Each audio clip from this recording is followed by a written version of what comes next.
Good evening and welcome to another in a series of Talk Sports, where we get to speak with the movers and shakers of sports, particularly in Grenada and the Caribbean, the sportsmen, the sportswomen, as well as the administrators, both past and present. Well, on this evening's program, we'll be talking some basketball in general, but some other things, because we have our guests as the technical director of the Grenada National Basketball Association, Mr. Kester Elcock, who is also the chairman of the Private Primary School Games Association in Grenada. So we'll be doing two, duties in the context of the basketball as well as the private primary school in Grenada. As you know, the private primary schools, they have been clamoring for involvement, direct involvement in sports,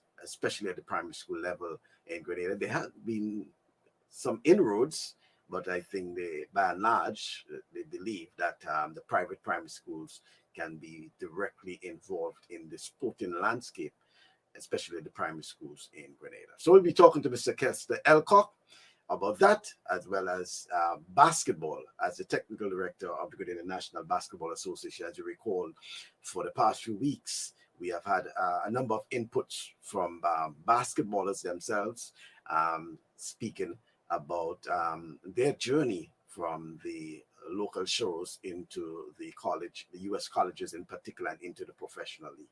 So we'll want to hear from Mr. Elcock about the plans and programs by the National Basketball Association.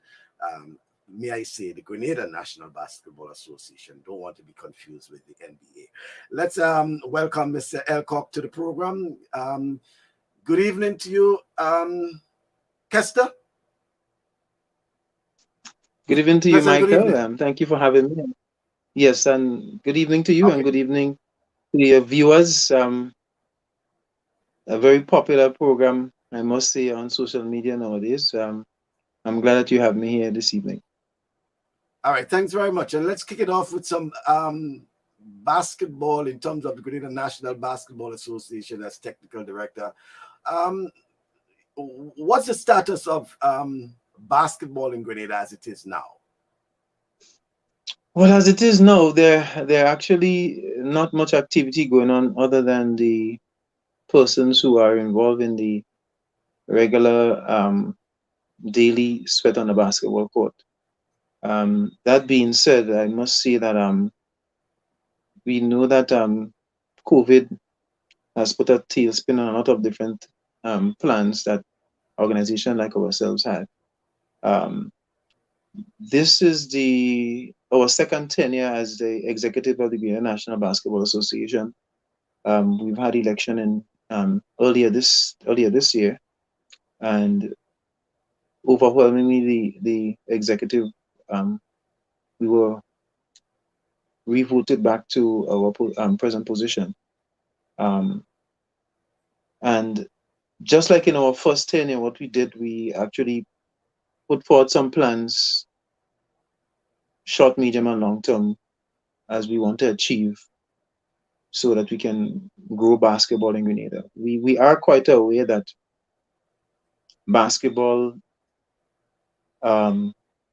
is not one of the premier sporting disciplines in Grenada, but we want to change that culture. So one of the things we actually had planned, we partnered with the Grenada Olympic Association and also with the Ministry of Sport to have a coaches workshop, and it was under the Olympic Solidarity Movement that we did our program. We wrote our program to our LOC, and they sent in our program to the IOC, and the Olympic Solidarity had actually gave the okay and the green light and the funding for us to have a coaches workshop. So what we did is that we shortlisted 15 coaches from around the island, and that workshop actually had to commence in May of this year. Coming from that workshop, all the coaches, well, what we were hoping that the coaches they would have gotten their FIBA level 1, because it's actually a FIBA certified coaches clinic. And from there, they were going to go back to their respective area, use some of the equipment that we'd have procured from the Olympic Association, and they were able to go and build within their communities. In selecting the persons for that program, we looked at secondary schools, persons in different communities as well. And we believe that we had a good cadre of candidates for the coaching clinic. More so that we were able to have persons representing each of the parish on the mainland. And not until recently we got someone from the island of Carriacou who showed interest, and we also got him on the webinars. Now, COVID came and put a tailspin on everything. And our parent body, FIBA, what they did is that they had a number of webinars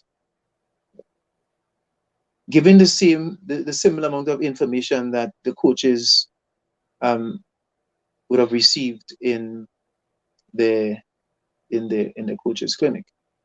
So we were able to get a lot more coaches on the webinar, seeing that we only had a small number of 15 who would have been certified. So the coaches were able to get some relevant information to help them in the various areas.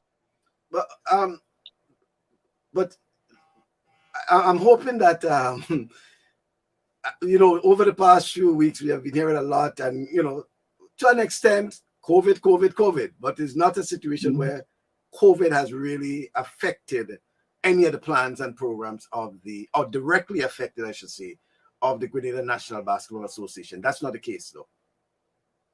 No, it has, because the export that FIBA would have given us to come to Grenada, he actually was on a stint in the Caribbean. So he actually went to Bahamas. From Bahamas, he came to St. Vincent, and from St. Vincent, we got him directly to come from the day he was leaving St. Vincent. When he finished the workshop in St. Vincent, he had to travel to Grenada to start on a Sunday. And the workshop was going to be for 8 days. So as COVID came, travel shut down, persons were not able to travel as they should. So that put a tailspin on that. So it did interrupt that aspect of it. We also had planned for December a 3-on-3 national tournament, and that again had to be put on hold. That being said, the Olympic Association, along with the 17 different sporting associations in Grenada, we met on September 19th. And what we did is that we put together a set of guidelines as to the reopening of different sporting disciplines. Using the WHO protocols and also protocols from our parent bodies, we were able to put together a very extensive document to help, one, start training, and two, start competition. So for instance, you saw football, and football was actually the catalyst in taking it to the Olympic Association, because they had a set of plans from FIFA in place, and it trickled down to GFA, and they were able to set up and have their football tournaments being streamed and so on. So it did affect some of the things that we have. We had planned, but for next year, there are a set of plans that we are going to go forward with, bearing in mind that we have to follow the guidelines and protocols that the the Grenada Olympic Association and the associations agreed upon.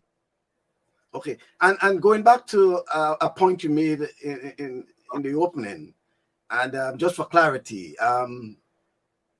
is it that you're saying that basketball is not a popular sport in Grenada, not popularly played? I mean, what's the Well, what's the clarification there? Because you know the, many the, will the, say the that basketball is popular in Grenada. right, okay, I would say basketball it is popular, Uh-huh. but the level of notoriety I think that basketball should be getting is not getting it. Um, we've just, okay, for instance, in 2018, it was the first time a national team traveled out of Grenada since 1982 or 84. Maybe somebody might maybe correct me on that. And when we had our election, one of the plans that we had was so that we can have a national team travel and represent Grenada in a regional tournament. And we had the FIBA Americas, the FIBA Americas Championship in Suriname. We participated in that in 2018. And in 2019, we decided that we're going to try to get some of our home-based players the opportunity to travel and play against a top team in Grenada. So we went to Guyana, and Guyana actually won the FIBA America from CARICOM, which is called CARICOM tournament. They won, so we decided to they extended an invitation to us through Coach Naka Joseph, and we were able to go to Guyana and we participated. We got punched in the mouth, yes, in the three games, but we were able to learn quite a lot. And back to the popularity. Now I say that because there are not much activity going on the basketball court right now. Okay, I'm one individual. I coach on the Caranash court, and I coach 4 days a week on the Caranash court. Grandans, Coach McIntyre works in Grandans. Coach Joseph in Guelph. Coach Sincere at St. Andrew. But there are a lot of areas where a lot more can be done. And I say that to say I that understand that, but just let me just I understand that, and I know where you're developing your point. But I saw Martin Alexander put a point in terms of popular on TV, you know, and many will argue that when it comes to whether it's global audience, even a Grenada audience, probably more people watch basketball than probably even the English Premier League that's played almost every weekend. There are more interest in basketball.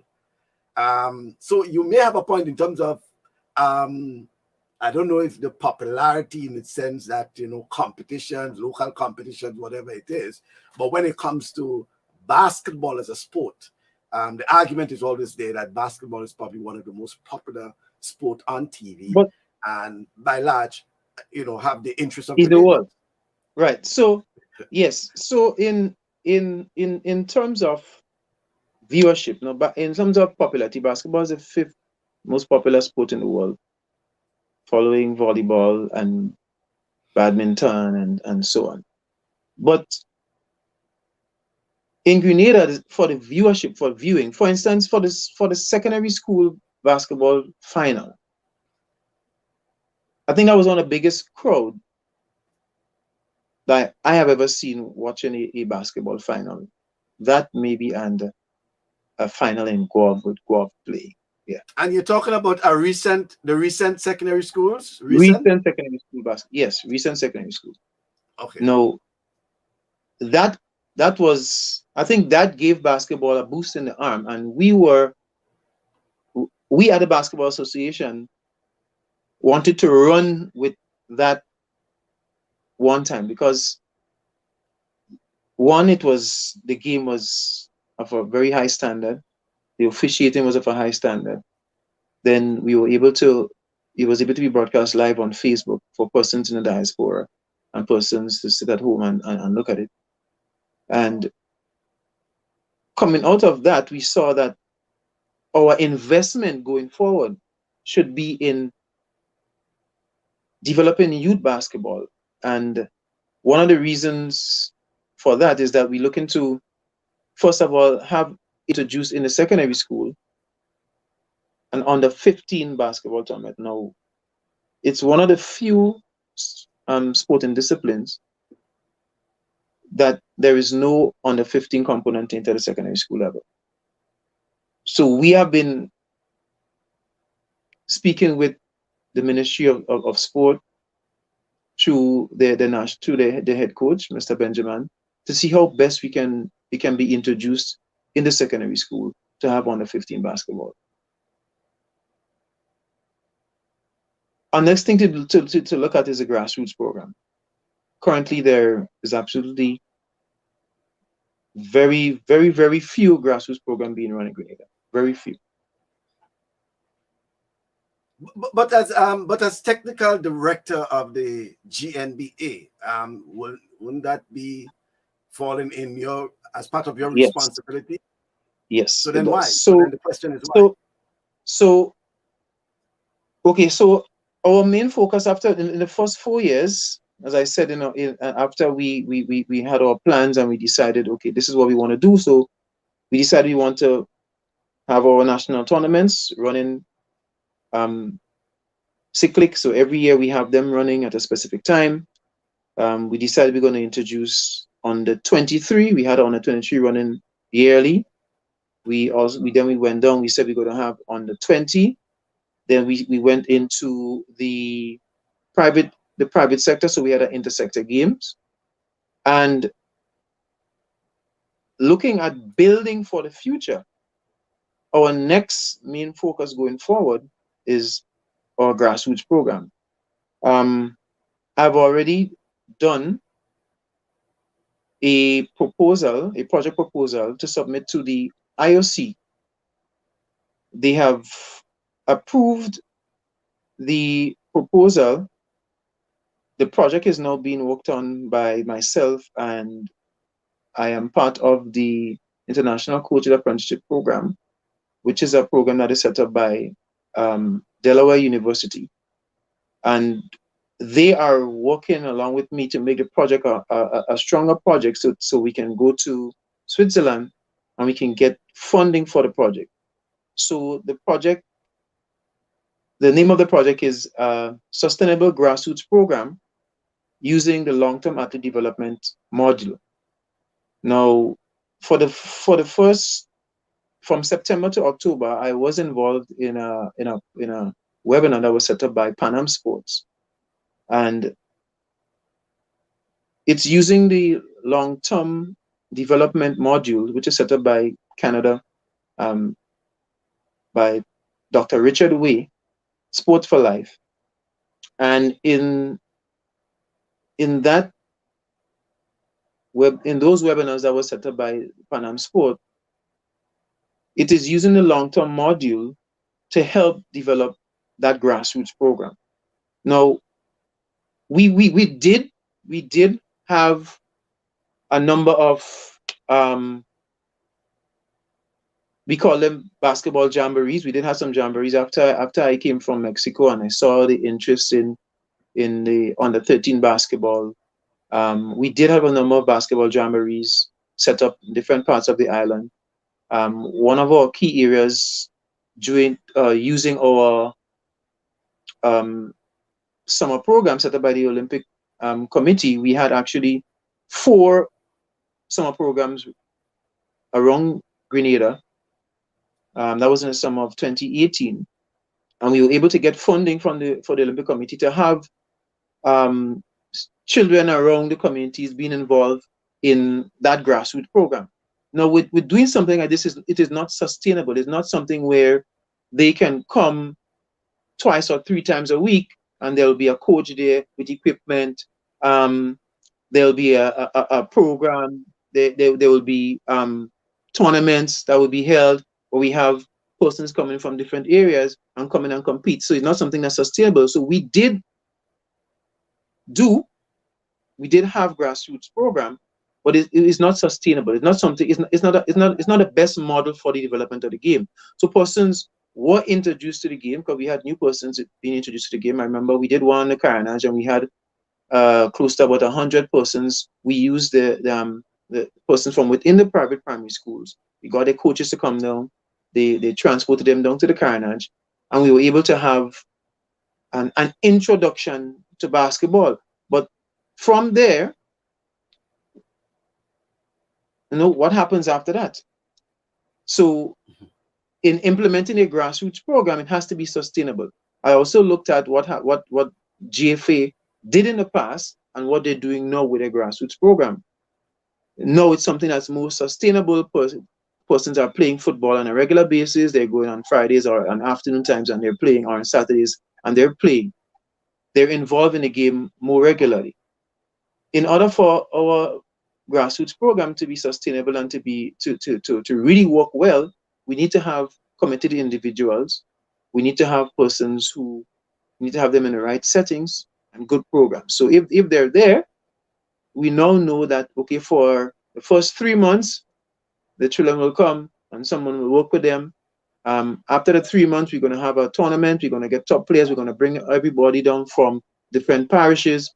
And then we're going to have a national grassroots program, or a jamboree. And from there, they will go back, develop, they'll meet new players. We will be able to see persons who are, and it's all about ensuring that we have good coaches.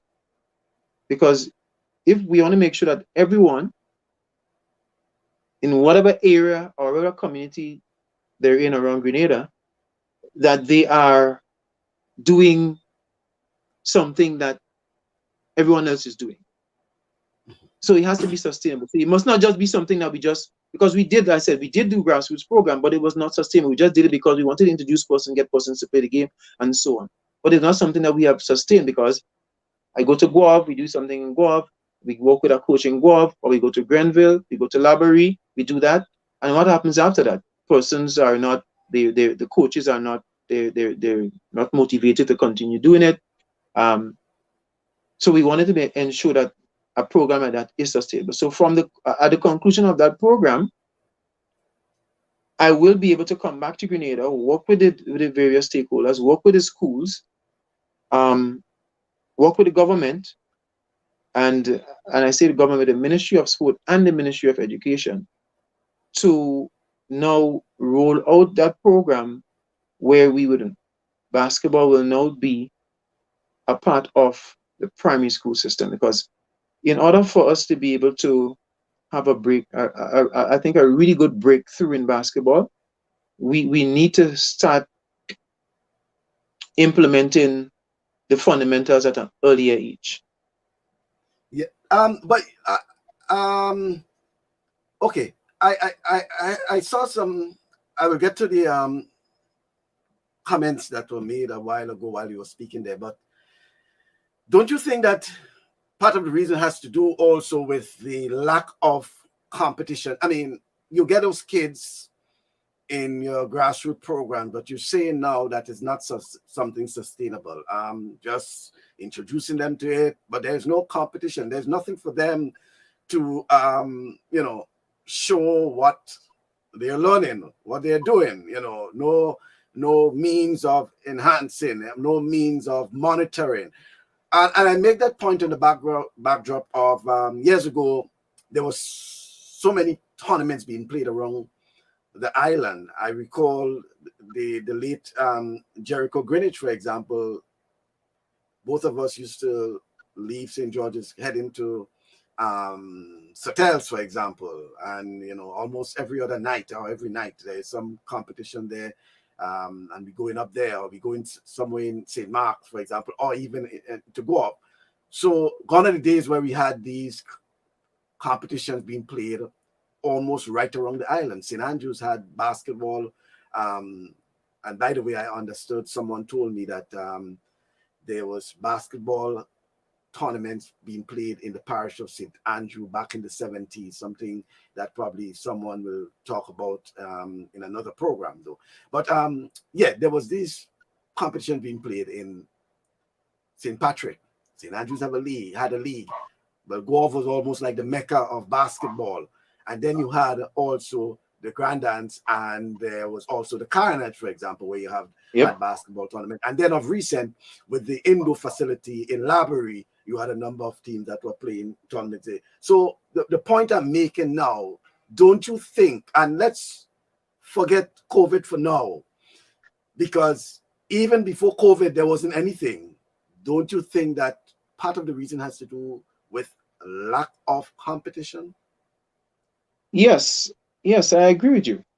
And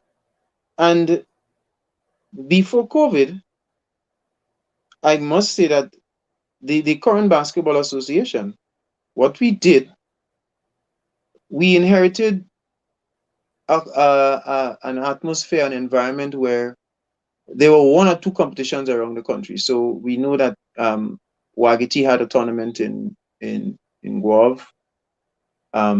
I used to run a tournament religiously in Laborie. German would also have a tournament on the Carenage. But persons who were involved in running and managing the tournaments, okay, so we know Guelph would have a tournament, the local tournament every year. We are now trying to revive the St. George's League, working with the River Road community. German is no longer a member of the Carenage. But at the Basketball Association, we've been trying to have tournaments. One, funding is something that was very difficult to come by. So that's the reason why I went back to say, okay, we had every year, we had the national tournament running, except for 1 year, we didn't have the national tournament running. But we had a national tournament running, then we had a 3-on-3 tournament run for under 16, under 17, under 18, under 23. And then we had seniors play along with that female. We also ran a national female tournament. So there were tournaments that were being run. What's not happening is that we're not seeing the different leagues, like the St. Andrews League, where St. Andrews would invite teams from around the country, and they would come and we would participate in that. 3 years ago, there was a tournament that was held in Grenville. Just an individual decided, it was called Do It for the Love Basketball Tournament, and that was played in Grenville. There were teams from around Grenada that participated. There was no tournament held in Grandance. There was none held on the Carenage. About 5 years ago, Nigel Byam had a knockout tournament. More competition is needed in order for players to be exposed to the game of basketball. But one of the things that we have, one, lack of funding. Referees are stretched thin. There are teams that want to participate, but how many persons will go and play in a tournament just go and play? Guys will just say, I just rather go and sweat, because the first thing when you run a national tournament, people asking, what's the prize money? What's the money? I remember playing basketball in the 90s, and we didn't look forward for anything. All we just did was just to play for the fun of game. Competition. It was very competitive. And that was it. At the end of the day, no one saw a cent. No one worried about what the prize money was. We just played for the love of the game. Okay. We do need to have the St. Andrews League. We need to have the St. John's Invitational, the St. Mark Invitational, and it takes individuals. So it's because of lack of structure within these communities. So that's one of the reasons, that's also one of the things that the association is now working on through, again, the Olympic Committee, so we can set up community-based teams, set up club structure within the communities, so we can now have each community around Grenada having basketball year round. So if we know Labari can have tournaments in the rain season.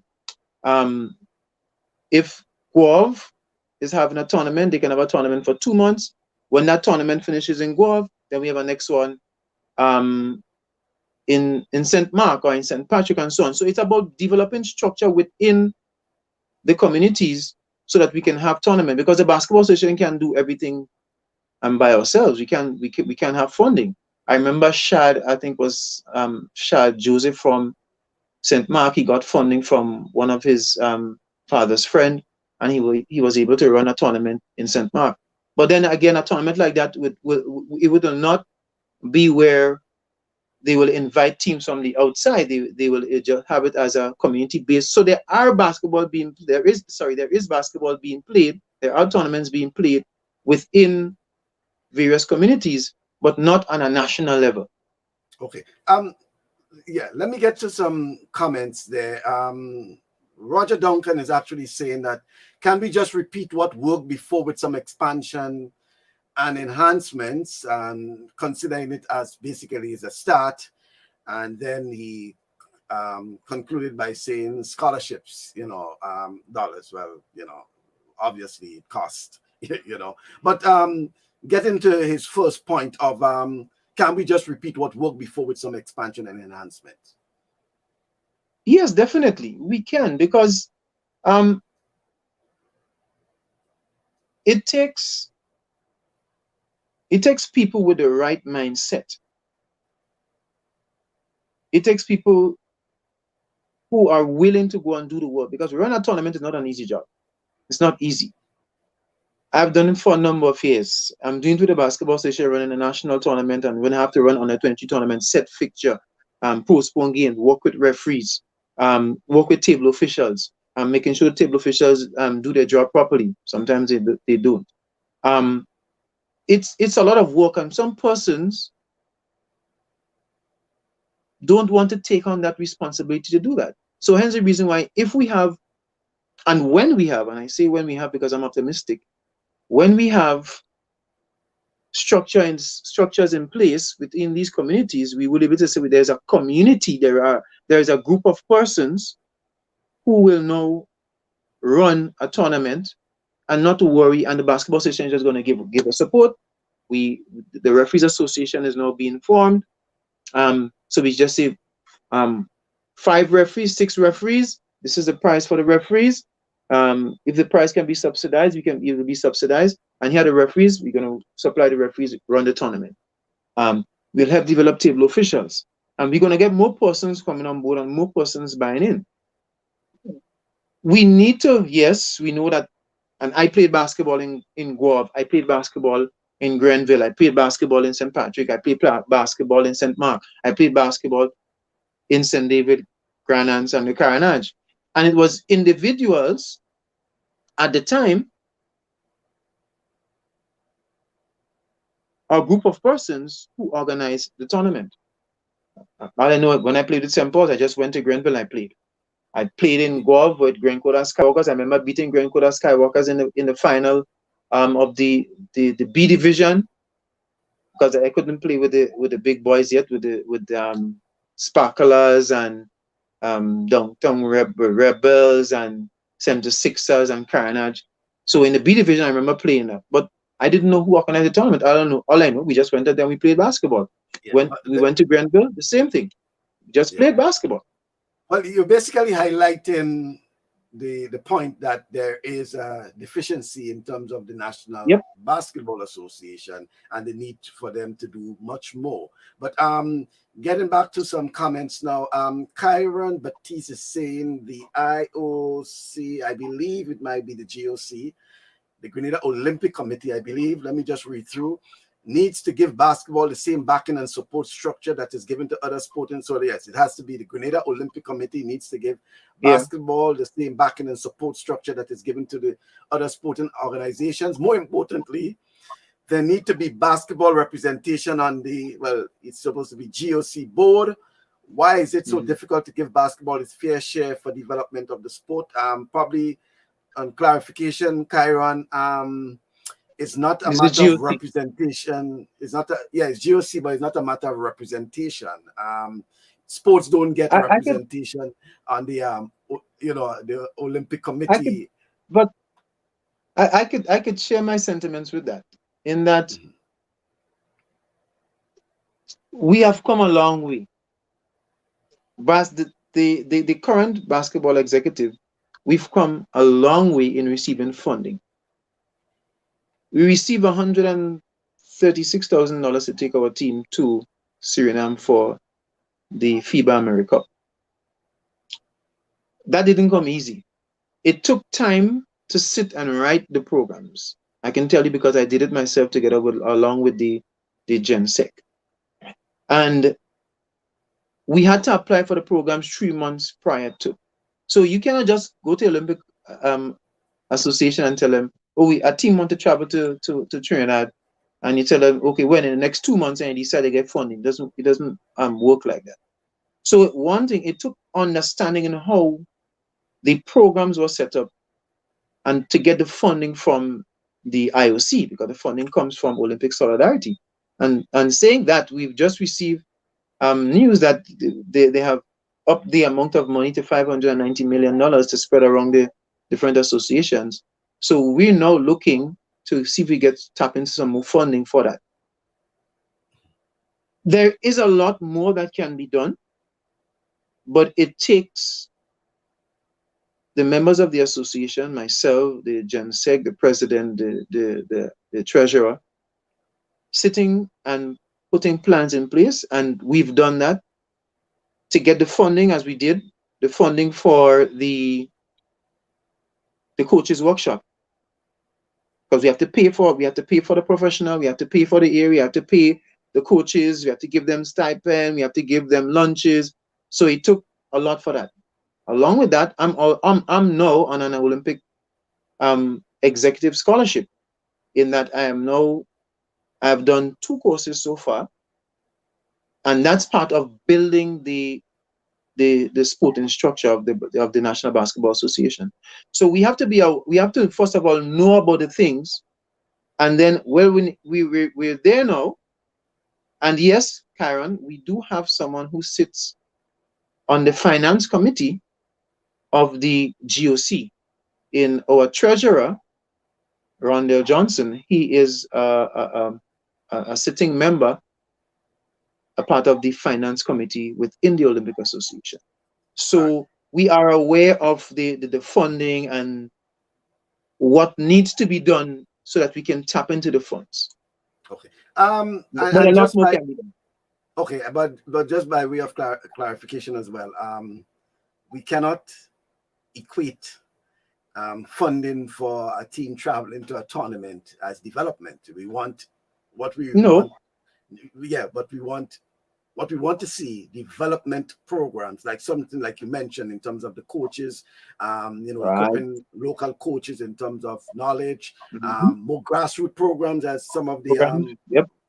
others were Mm-hmm. saying, and things like that. So, and just to go to Mm-hmm. Kyron's point, I think if by clarity, Kyron, and I think Kester would have mentioned that probably there's a member on a committee, but if you're referring to as an executive member, the Grenada Olympic Committee, they have their affiliates, and the affiliates are the national sporting associations, who in turn elect the members of the executive. So it's not so much so representation. So it's not so much so basketball should be represented or football should be represented, but it has to do with the affiliates electing officers to the board, the Grenada Olympic Committee board. And then you have the subcommittees, as you mentioned. Your treasurer of the National Basketball Association is a sitting member of one of the committees. So that's by way of Yep. clarity. Getting back to some of the comments now. Roger Duncan is saying that here's an idea to kickstart, collaborate with an entertainer to run a Friday evening after work basketball tournament Lime. And Martin is saying basketball courts around the island needs upgrading, something that's very much on the minds of a lot of people in terms of the outdoor facilities, Yep. the facilities in particular. And then I think Roger say, oh, he's saying good night. Probably he's going to sleep, you know. But the idea from him about the Friday evening after work tournament line, probably to Yep. kickstart the program. Yep. That's an excellent idea. And I need to touch base with Roger. Don't. Oh, Roger. If it's the same Roger from Co-op Bank, then Yeah, I yeah, can get that's in Roger. contact with Roger. Yeah, so Yes. you can always get in touch with him. Yeah. Yes. Yes. I must say though, on the point that my friend made there, Martin, with the facilities, within okay, the workshop I did with Sport for Life from Canada, Dr. Richard Way emphasized on the point that in order for any sport to go forward, you need good people, good programs, and good places. Now, we are very much aware that basketball is an indoor sport. And in Grenada, we have one indoor facility. And I remember when we had a visit from our local technical man from FIBA. They were actually looking at different facilities around the Caribbean to see how best they can start the same America Cup with having the same Nations League to see if we can host a regional competition. And when he went to Laborie, out of 10, Laborie was rated a 2. And they would not give any matches to a country who has a low rating under 8. So Grenada would have already been out of even hosting a match. And matches were supposed to be home and away. So we do need, and not just basketball, because there are a lot of other sporting disciplines that and they're suffering because there isn't a indoor facility that can host a tournament of a high caliber. I remember netball spending Well, let's a lot just of money. let's just summarize it and say we do need an indoor facility, or what they call Mul- sometimes an indoor gymnasium yeah, that a can facilitate right. yeah. A Whether it's multi-purpose indoor facility. We need a multi-purpose indoor facility. Netball spent also the money to have a netball tournament, and it rained the entire weekend. They spent money to get the teams on Grenada, and they couldn't even use Laborie because, again, Laborie is marked out for only basketball. In order for the games to be moved to Laborie, a lot of logistics had to. You can't plan for that today for tomorrow. So yes, we do need, and we're crying out. We actually there is a committee, and they contacted members of the different sporting facilities, sporting disciplines, associations, and we formed a committee with the then Minister of Sport to brainstorm on some different places to set up an indoor facility, and it had to be taken to cabinet to get approval for the funding so we can have that. It is needed, and what is needed is not. It is not like what Laborie has. It takes some galvanized cover, you send up some blocks. It has to be of a high standard. It must be able to work it out. Because look at Bahamas. Bahamas, a lot of college team will go to the Bahamas to train because Bahamas, they have the facility, and Bahamas made up of many little islands, but they have the facilities, and they're able to host a lot of Division 1 college basketball team looking for places to train. Look at Canada trains in Grenada. The track and field team trains in Grenada because we have a top class facility. And if we have that, when we have that, we'll be able to have sports tourism. We're always talking about sports tourism. We can have it. We just need to because build it. the point is made also, I remember some years ago when we discussed that, and by the way, both Glennis Roberts, the president of the Netball Association, who appeared at the Yep. program previously, spoke about this committee. And then Yep. Mr. Cullen Peters, who is the Mhm. acting director of sports, also There- spoke about this committee for this Yes. indoor facility. But the point was Yep. also made about the number of students from U.S. colleges who are now studying at the St. George's University, University. Yes. albeit they're doing their medical degrees, but they would have, some of them would have played college level Yes. basketball. College Division Yeah, One. Yeah. Division One basketball, Mhm. and you will see them sometime on the court, just working out and things like that. So, and probably facilities and getting them into the Exactly. program and things like that. So, will Yep. assist in the development. We may come back to basketball, but I must get something in regarding your other role Private as the chairman of the private primary school sports games team association, rather. association. And Yeah. over the years, I know a lot of inroads made into getting private primary schools into the structure, the primary school structure.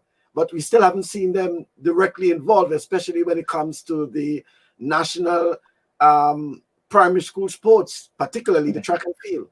What's the Yes. what's the setback? The setback is the private schools.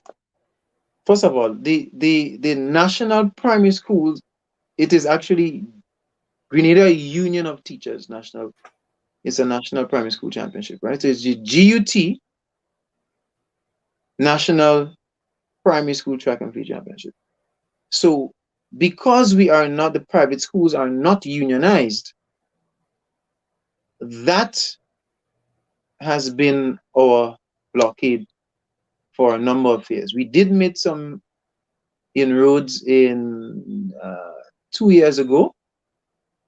That didn't go down very well. I must say I was rather disappointed in the way adults behave.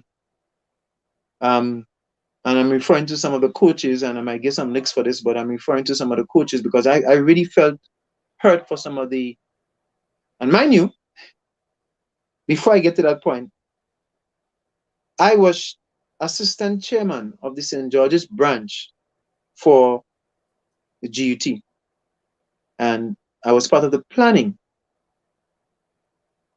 with the,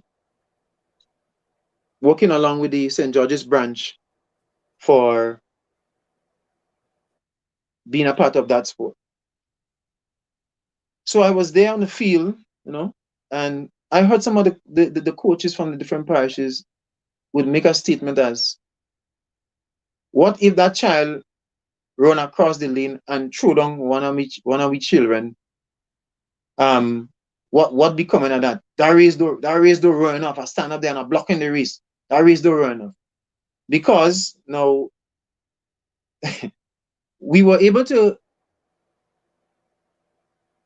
get in provisionally by the then president of the GUT, in that there are seven, and then there's the 8th lane.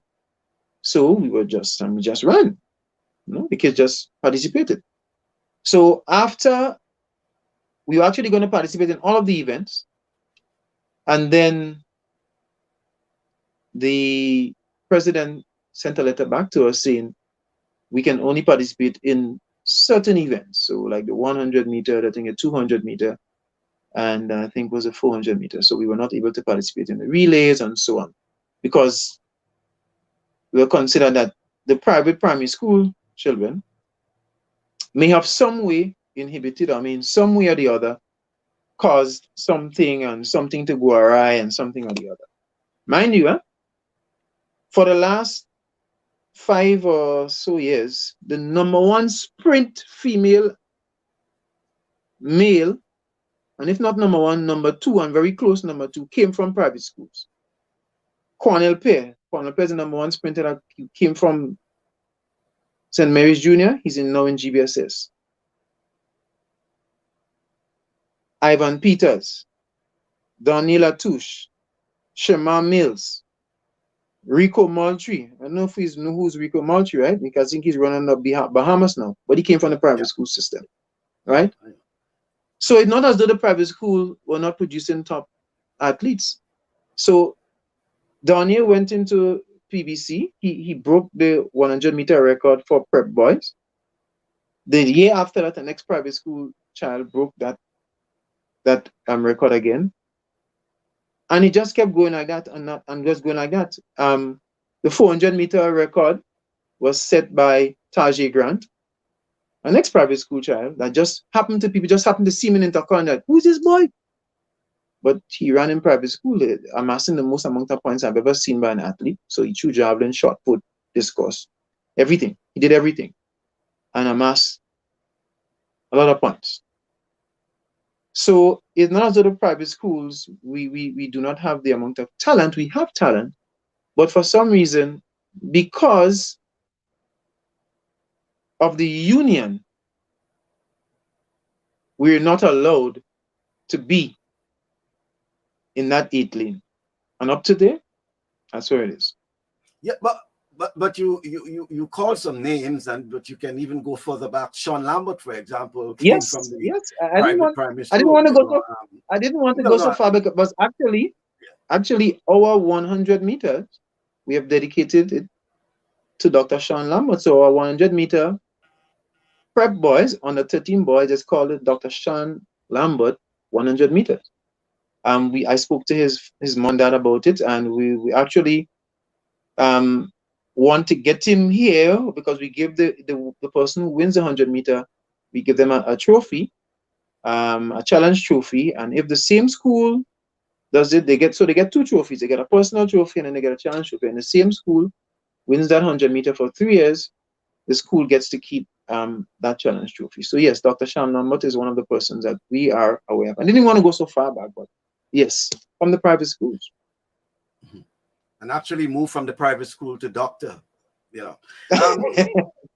But what it is being done to ensure that these kids at the private primary schools are not prevented from participating in the, not just in track and field, but as I indicated at the start, being directly involved in the primary schools, rather, sporting landscape, whether it's basketball, whatever sporting activities there are for primary schools. The private primary schools are also involved. I know swimming, for example, it's something that Okay, they're already involved in. right. Tennis, Mhm. these sort of things. But what's Yeah. about football, cricket, all these other sporting disciplines that the private primary schools can participate in?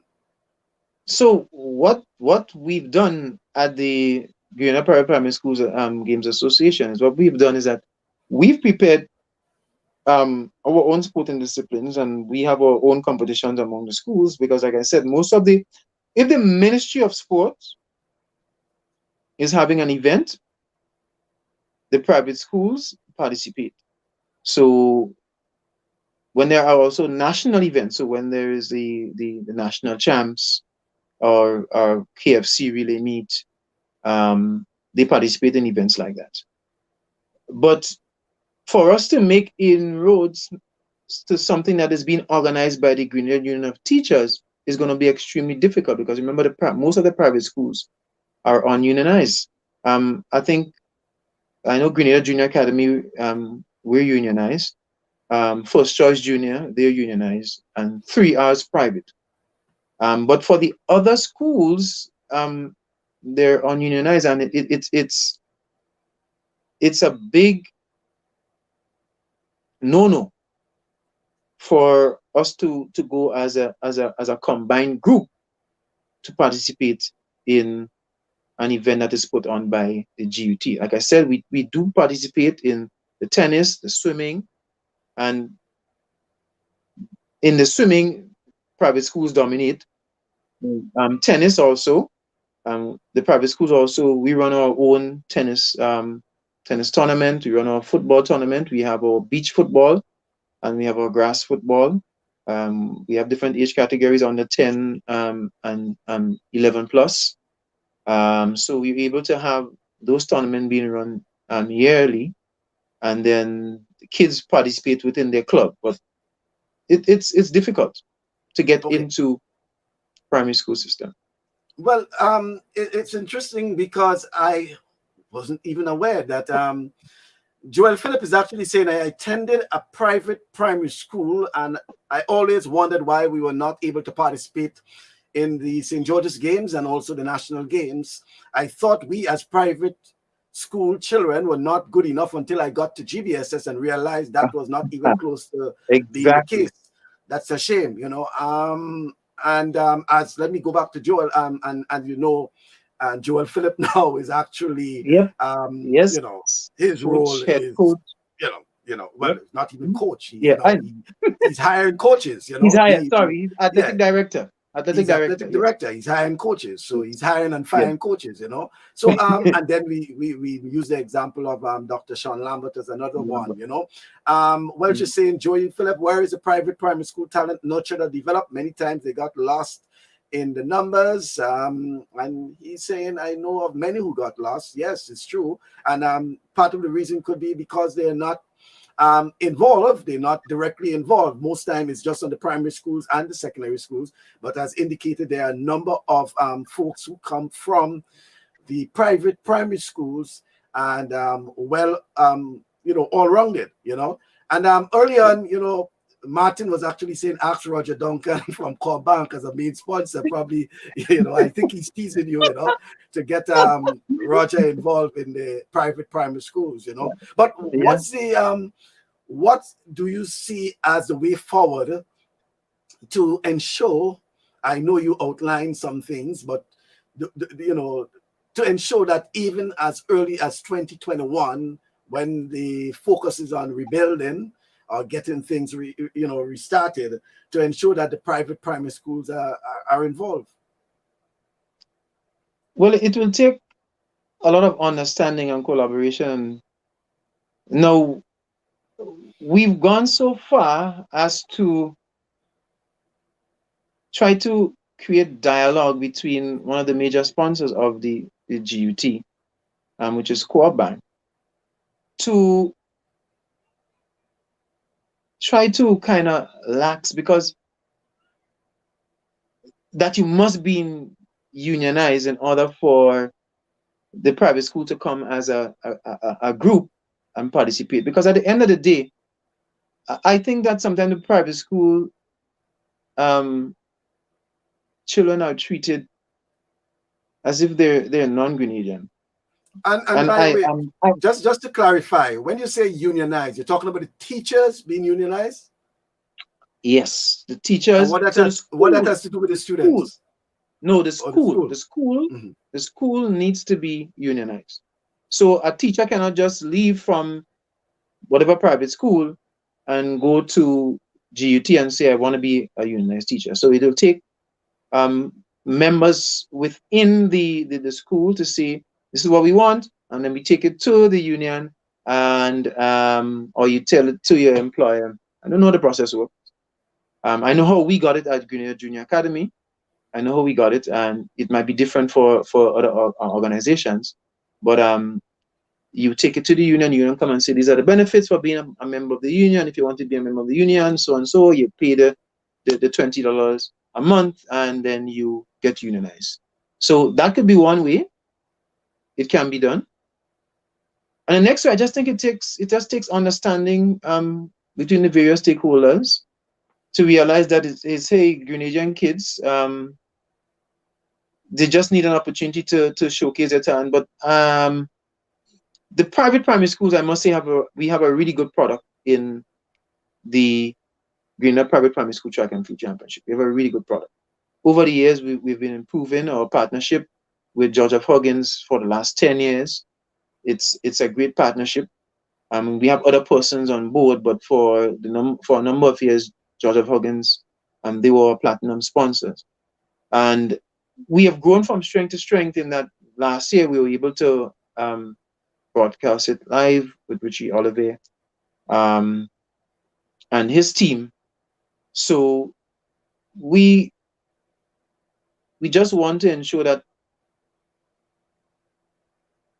the private schools that we get the recognition that we need. I really will hope. I really will hope so, Kester. And I want to thank you for being part of the program this evening. Speaking about basketball, speaking about private primary school, and the hope is that you will probably join us in the future so we can talk more about the programs of basketball, programs of the Grenada National Basketball Association, and hopefully there's some more that we want to discuss on in terms of the facilities. So the indoor facility and the private Yep. primary school in terms of a larger discussion, I should say, in terms of that. Yes. And probably when we're talking about the indoor facility, because we have a program to deal with facilities, I probably may be able to invite you and others to be part of that program. So I want to thank you, Elcock. Yes. Yes. Thank you. Please do. Yeah. I'm always available, and always Okay make then. time for you. Okay then. All Thank right. you Take very care. much.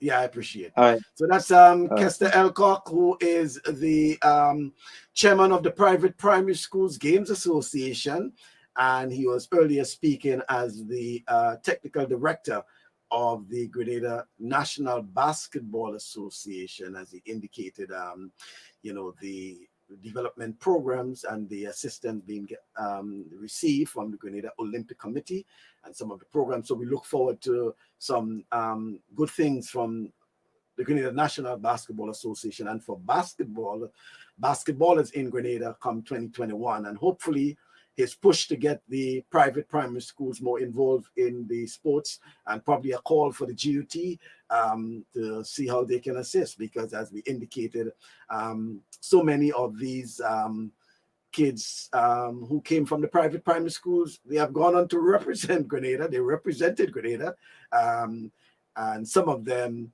have done so quite remarkably, won medals, and did quite a lot for Grenada. As we go far back as probably even, probably before Dr. Sean Lambert, there may have been others, and then up to recently, as he indicated, a number of folks who actually represented and representing Grenada still at the junior level, they're actually coming from the private primary schools. So we hope that the GUT and the Private Primary Schools Games Association can come to some agreement on that. It's all for the betterment of our youngsters who are involved in sports. So thank you once again. Don't forget, fans, you can join us on Saturday when we continue with the family discussion, as we will say. This time on our program, we'll be looking into the village of Happy Hill and also the couple's involvement in sports. This time is football. We will be speaking with Kelvin and Sherry and Hector, husband and wife duo. They're very much involved in football. As you know, last weekend we had the Simpsons, Babs and Nat Simpson. This weekend it will be the Hectors. It will be Kelvin and Sherry and Hector. They're involved in football and also at the community level, which is Happy Hill. So don't forget, join us on Saturday, 1 o'clock Eastern time or 2 o'clock Eastern Caribbean time or Grenada time, where we'll have another program. And then the following week, long awaited, the president of the Grenada Football Association, Mr. Chelly Joseph, he has confirmed that he will be on the program come November 21st. He will be on the program. And hopefully on the 28th, we will wrap up the month of November with former Grenada 400 meters record holder. Well, I shouldn't say former. She's still a record holder. Hazelin Regis Buckles. She will be on our program. Very exciting coming up for the rest of November. And November is a very important month for quite a few of us, myself, Chelly Joseph, and others. So, folks, thank you once again for joining us, and hope to see you on Saturday, 1 o'clock Eastern Caribbean time and 2 o'clock Grenada time for another in our program. Until then, take care.